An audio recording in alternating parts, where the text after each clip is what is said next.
बताने वाली हूँ जहाँ सुबह होती है पंछियों के कलरव के साथ। पंछी गाते हैं, पेड़ झूमते हैं, चारों तरफ हरा भरा माहौल है और सूरज उगता है वो अपने साथ खुशी की किरण लेकर, नई ऊर्जा लेकर। मैं बात कर रही हूँ अमृता हॉस्पिटल, शहडोल, मध्य प्रदेश की।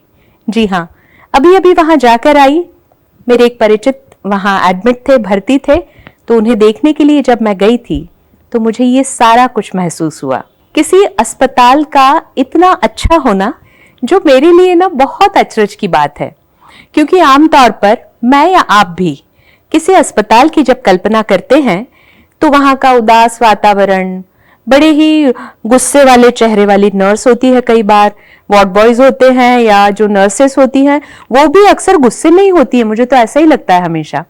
लेकिन जब मैंने अमृता अस्पताल देखा तो मुझे बहुत ही अलग लगा और उसका एक कारण ये भी था कि वहां पर पहले ही मिलते ही रिसेप्शन पर ही एक बड़ी अच्छी सी लड़की ने मुस्कुराकर मेरा स्वागत किया और पूछा, कहिए मैं आपकी क्या हेल्प कर सकती हूँ, किससे मिलना है आपको।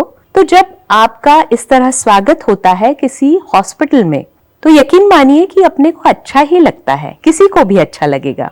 तो यही अमृता हॉस्पिटल जिसकी आज हम बात करने वाले हैं, और अमृता हॉस्पिटल के संचालक हैं डॉक्टर विनम्र जैन, जिन्होंने किया है MRCS लंदन से, और लेप्रोस्कोपी के विशेषज्ञ हैं आप, और कई तरह के लेप्रोस्कोपी से किए जाने वाले ऑपरेशंस यहाँ पर परफॉर्म किए जाते हैं। और सबसे बड़ी बात कि यहाँ आकर ऑपरेशन करवाने वाले हर मरीज को न घर जाने की जल्दी होती है और ना ही डॉक्टर से बिछड़ने की, क्योंकि इतना अच्छा वातावरण मिलता है, इतनी अच्छी मुस्कान मिलती है और ये हिदायत भी कि आपको कल ही छुट्टी मिल जाएगी। तो हमारे साथ हैं ऐसे विशेषज्ञ डॉक्टर विनम्र जैन। डॉक्टर जैन, आपका स्वागत करती हूं मैं। और जी, मैंने जो अनुभव किया है आपके हॉस्पिटल में, अमृता हॉस्पिटल में, जी हाँ, तो मुझे उसी के बारे में कुछ और बताइए। जी। आपको वहां आकर अच्छा लगा, ये सुनकर मुझे बहुत अच्छा लगा। बिल्कुल। एक बात जिससे मैं सहमत नहीं हूं कि अस्पताल में उनको जाने की जल्दी नहीं है पर मैं उन विरल अस्पतालों में से हूं हाँ। जहां मुझे जल्दी है कि मेरा मरीज अगले दिन घर चला जाए क्योंकि मुझे ऐसा लगता है कि मैं अच्छा काम करूंगा तो वो जल्दी स्वास्थ्य लाभ होगा, और जब जल्दी स्वास्थ्य लाभ होगा तो जल्दी घर जाएगा। मेरी साइंस ये मानती है कि घर से बेहतर रिकवरी की और कोई जगह नहीं है। इसलिए हर हॉस्पिटल को, हर सर्जन को, हर डॉक्टर को यह प्रयास करना चाहिए कि वो अपने मरीज को जल्द से जल्द अच्छा करे और घर भेजे, और यही मरीज की चाहत है। ये बात आपने बिल्कुल सही कही है कि घर से अच्छी जगह कोई नहीं है। लेकिन मैंने जो कहा वो इसलिए कहा क्योंकि आपके अस्पताल में जो सुविधाएं हैं, जिस तरह का वातावरण मिलता है, जैसी ट्रीटमेंट मिलती है, और जिस तरह बड़े प्यार से सारे लोग आपका ख्याल रखते हैं, तो ऐसा लगने लगता है कि चलो 2 दिन और रह लिया जाए, कोई हर्ज नहीं है। तो खैर ये मजाक की बात थी। ऐसी सोच का और इस तरह की फीलिंग का चाहते तो हम हैं अगले दिन चले जाएं, पर साथ में हम ये भी चाहते हैं कि आप इसी फीलिंग के साथ जाएं जिससे आपके या आपके परिजन को अगर हॉस्पिटल या डॉक्टर या मेडिकल सेवाओं की जरूरत पड़े तो आप हमें फिर से याद कर सकें। निश्चित रूप से। तो डॉक्टर साहब, आपसे एक और बात मैं साझा करना चाहती हूँ। मेरी एक मित्र हैं जो रहती हैं जबलपुर में, तो उन्हें डॉक्टर ने लेप्रोस्कोपी सर्जरी की सलाह दी है जी। तो मेरी जब बात हो रही थी तो मैंने उनसे कहा कि कब है आपकी सर्जरी, तो बोली मैं तय नहीं कर पा रही हूँ कि कहाँ पर करवाऊं। जी। तो मैंने उनको आपका रेफरेंस दिया, मैंने कहा आप शहडोल चली जाइए और अमृता हॉस्पिटल में डॉक्टर विनम्र जैन हैं, उनसे करवा लीजिए जी। तो उन्होंने कहा कि हाँ करवा तो सकती हूँ, लेकिन डॉक्टर विनम्र जैन ही क्यों और अमृता हॉस्पिटल ही क्यों रेकमेंड कर रही हैं आप। तो मुझे लगता है कि आप ही इस बारे में बेहतर बता सकते हैं। जी। अब विनम्र जैन को आपने रेकमेंड किया तो विनम्र जैन के लिए मैं कहना चाहूंगा कि मैं नॉलेजेबल हूं जी, क्वालिफाइड हूं, MBBS, MS, बहुत सारी फेलोशिप, लंदन जर्मनी की ट्रेनिंग, और अभी हाल में ही मैंने royal college of surgeons England से MRCS प्राप्त किया है। सो मैं वेल क्वालिफाइड हूँ। मैं अपने काम में बहुत दक्ष हूँ, स्किलफुल हूँ, and on top of it मेरे पास एक एक्सीलेंस है अपने काम की, जो काम करते करते नंबर्स की वजह से मैंने हासिल की है, जिसे हम दक्षता कहते हैं। जी। फाइनली जिसे कहते हैं कि जब तक डॉक्टर के बाल थोड़े से सफेद ना हो जाएं, तब तक वो डॉक्टर मंझा हुआ डॉक्टर नहीं होता। जी। सो मैंने भी अब 20 साल सर्जिकल प्रैक्टिस में बिता दिए हैं। मुझे ऐसा लगता है कि अब मैं वो मंझा हुआ डॉक्टर हो गया हूं, जी। जिसके की रिजल्ट्स गारंटेड हैं, बहुत अच्छे हैं, आउटकम्स मैं डिसाइड कर सकता हूं। तो आप अपने मित्र को कहिए कि वो डरे ना, और निडर होके बेहतर आउटकम के लिए, बेटर एक्सपीरियंस और सेटिस्फैक्शन के लिए जरूर वो मेरे पास, मेरे हॉस्पिटल अमृता शहडोल आए। क्या बात है। तो मैं जरूर उन्हें बताऊंगी कि वो आपके पास क्यों आए, और दर्शकों को भी समझ में आ गया होगा कि वो क्या बातें होती हैं जिसकी वजह से आप किसी डॉक्टर को चूज करते हैं या डॉक्टर का चयन करते हैं। क्योंकि डॉक्टर्स कई होते हैं, अस्पताल कई होते हैं, ये आप पर निर्भर करता है कि आप किसका चयन करते हैं, आप कहाँ जाना चाहते हैं। और आप कहाँ जाना चाहते हैं ये तय होता है, डॉक्टर साहब ने अभी जो बताया, उन सभी बातों पर। तो मुझे तो ये लगता है कि आपसे बढ़िया विकल्प तो हो ही नहीं सकता। जी। तो निश्चित रूप से लोगों ने अमृता हॉस्पिटल आना ही चाहिए, डॉक्टर विनम्र जैन के पास, सलाह के लिए, इलाज के लिए भी। हम बात कर रहे थे एक्सीलेंस की। जी। और आपने लगभग 30,000 से ज्यादा ऑपरेशंस अब तक किए हैं इन पिछले 20 सालों के आपके इस सफर में। जी बिल्कुल। तो ये 30,000 ऑपरेशंस जब आपने किए हैं, जो एक बहुत बड़ा आंकड़ा है। जी। और जैसा आपने कहा कि अभ्यास के साथ जी हमारा हर हुनर बेहतर से बेहतर होता जाता है। जी। तो आप उस स्टेज पर पहुंच गए हैं कि जहां आप बेहतर से बेहतर तर हो गए हैं। जी। तो ऐसे इसमें जब आप खुद इतना अच्छा काम करते हैं, तो क्या आप अपना जो अनुभव है, आपका जो एक्सीलेंस है, आपकी जो बौद्धिक क्षमता है, विचार करने की जो ताकत है, आपकी निर्णय क्षमता है, या मरीज को देखकर आप ये बताते हैं कि इसका ऑपरेशन करना है तो कब करना है, कैसे करना है, ये सारी चीजें आप बताते हैं। तो क्या ये सारा ज्ञान आप अपने यहाँ काम कर रहे नए युवा डॉक्टर्स को भी देते हैं? जी बिल्कुल देते हैं। रेगुलर बेसिस में हमारे साथ जूनियर डॉक्टर्स काम करते हैं। जी।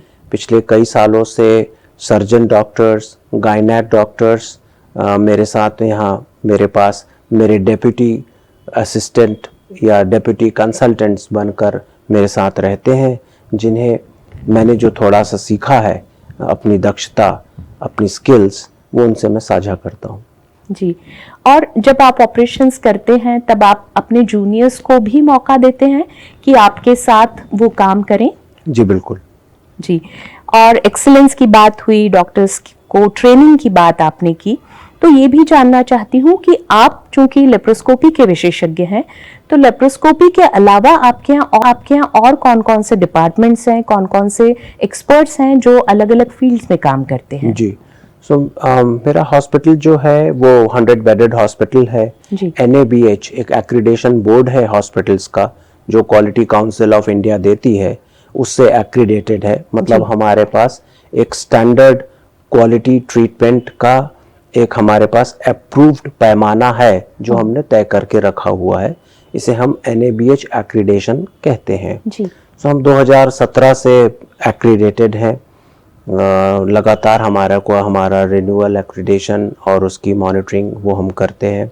अमृता हॉस्पिटल को बेस्ट हाइजीन के लिए, हॉस्पिटल हाइजीन और इन्फेक्शन कंट्रोल के लिए 2023 का हमें best hospital of Madhya Pradesh declare किया गया। और उसके लिए माननीय श्री मुख्यमंत्री जी शिवराज सिंह जी के द्वारा हम लोग सम्मानित हुए।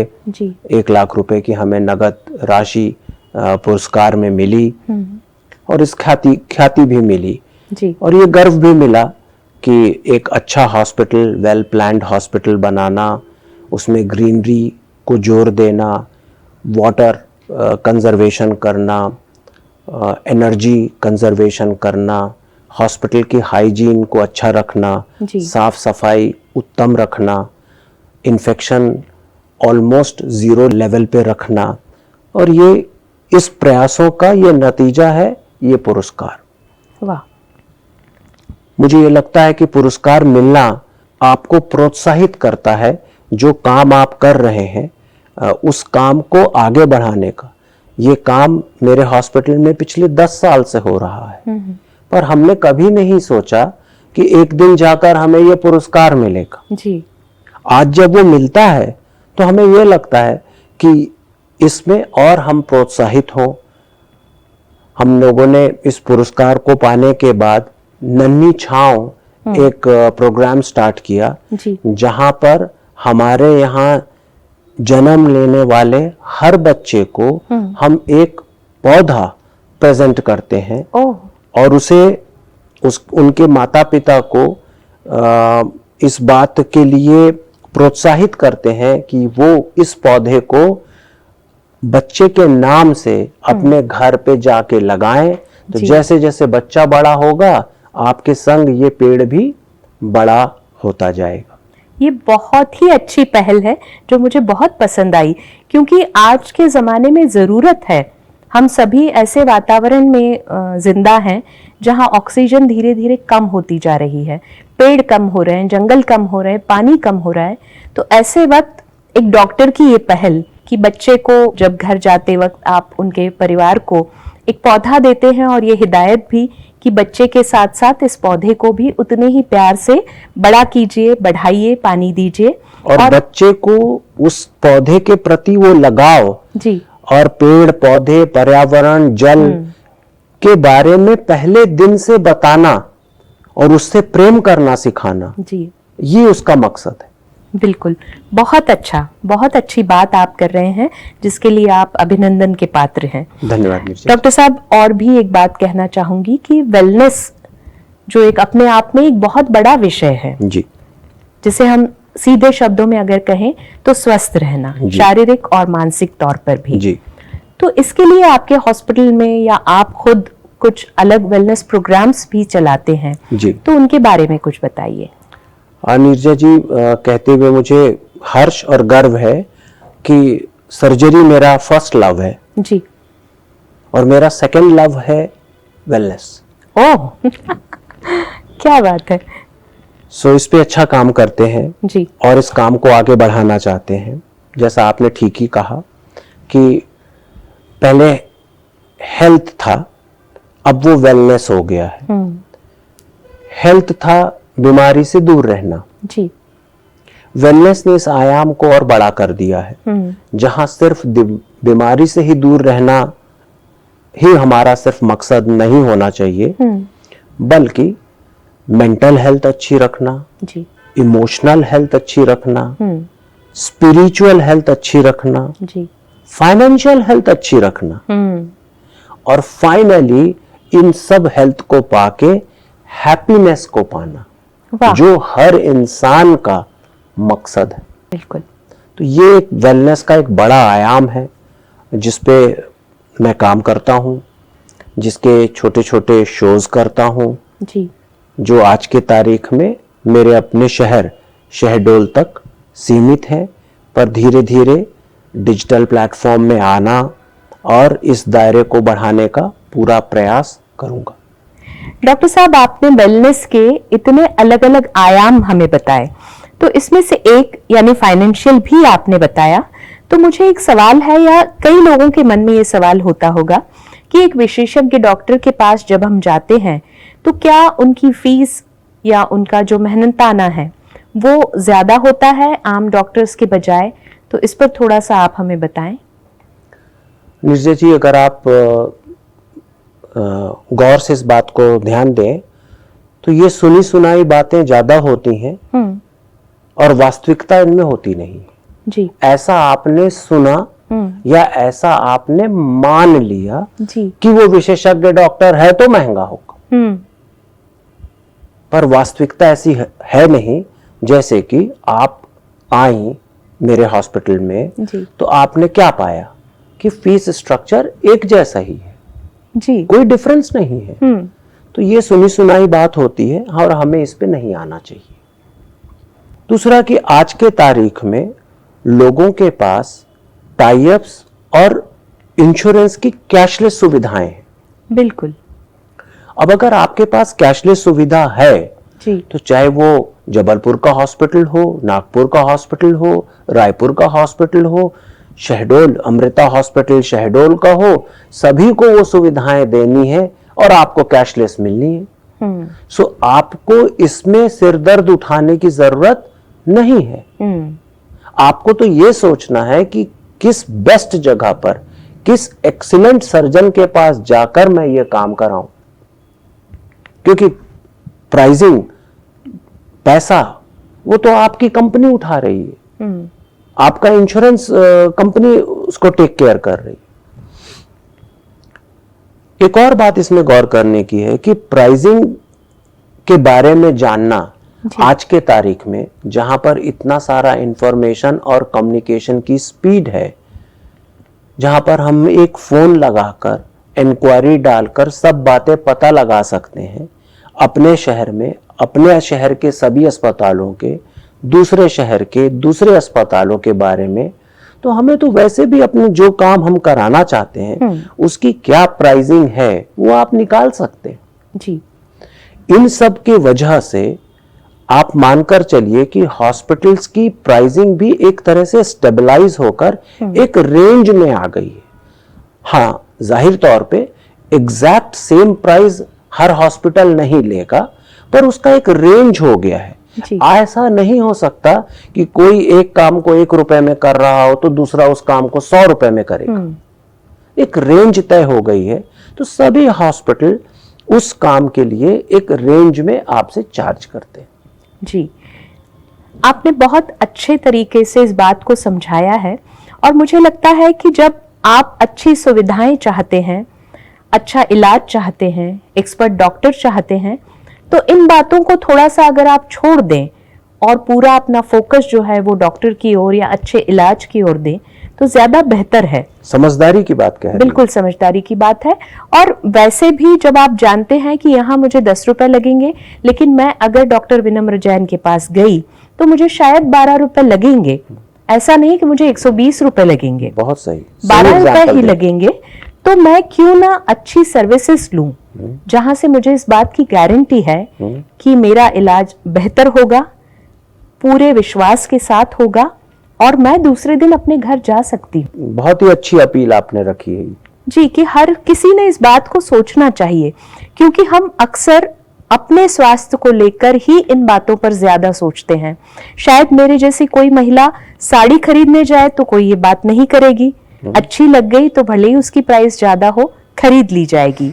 या अगर पुरुष हैं तो कोई गाड़ी खरीदने जाएंगे तो शायद हाई एंड गाड़ी लेना पसंद करेंगे, भले ही उसकी कीमत में बहुत ज्यादा फर्क हो, तब नहीं सोचेंगे।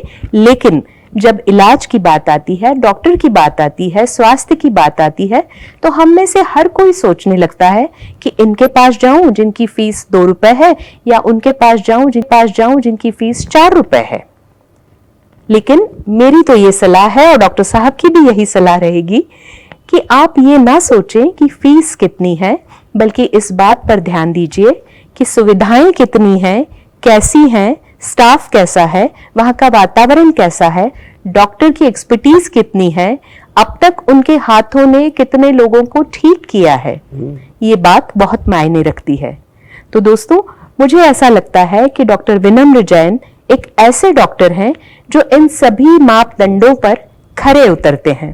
तो डॉक्टर विनम्र जैन, आज आपसे जो बातें हुई उसमें बहुत सारी बातें हमने आपकी पर्सनालिटी के बारे में जानी, आपकी सोच के बारे में हमें पता लगा और एक विश्वास जगा है कहीं ना कहीं कि आप जैसे डॉक्टर्स अगर और भी बने, और भी हो समाज में, तो शायद हमारा देश या ये दुनिया भी अच्छे भले लोगों से भरी रहेगी और सभी स्वस्थ और खुशहाल रहेंगे। तो डॉक्टर साहब, आपसे हुई बातचीत ने मेरे ज्ञान में तो बहुत सारा इजाफा कर दिया है और सुनने वालों के भी किया होगा, ये मैं जानती हूँ। तो आपका धन्यवाद करती हूँ और अगली बार आपसे फिर मुलाकात होगी, इसे उम्मीद के साथ हम सभी से विदा लेते हैं। नमस्कार। Thank you.